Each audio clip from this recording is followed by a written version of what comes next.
things to buy in Paris that I highly recommend. First up, if you have any insomnia or jet lag, this is doxylamine 15 milligram. Dito lang daw sa Paris meron yan. And isa siyang over-the-counter na pampatulog. It's for adults only. It's about 4 euros. Tryptophan works in the different part of the brain. It helps essentially yung para ma-relax ka. And it's again over-the-counter, parang vitamins lang. And then of course, pagka kayo ay medyo constipated, ang Senna dito, ang tawag sa Europe or sa Paris is Persinide.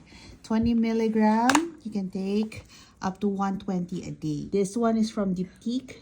It's Duson. Diptyque, medyo may pagka-floral and light siya. Perfect for spring. Ito is, pwedeng pang babae, pwedeng pang lalaki.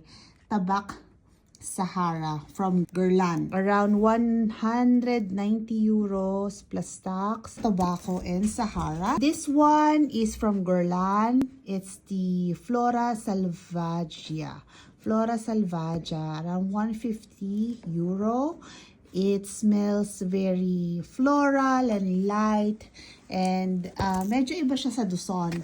And then, of course, dito na rin kayo mamili ng Caudalie for your hand and nail cream. Etong ganito kaliit na may kasama ng lip gloss na hindi ko makita kung nasan is around 5 euro. So, perfect sa 2 weeks stay nyo. And then, eto, not sure ako dito, naghanap ako ng baby powder. Meron talaga silang powder na gawa sa pure talc na hindi na siya binibenta sa US.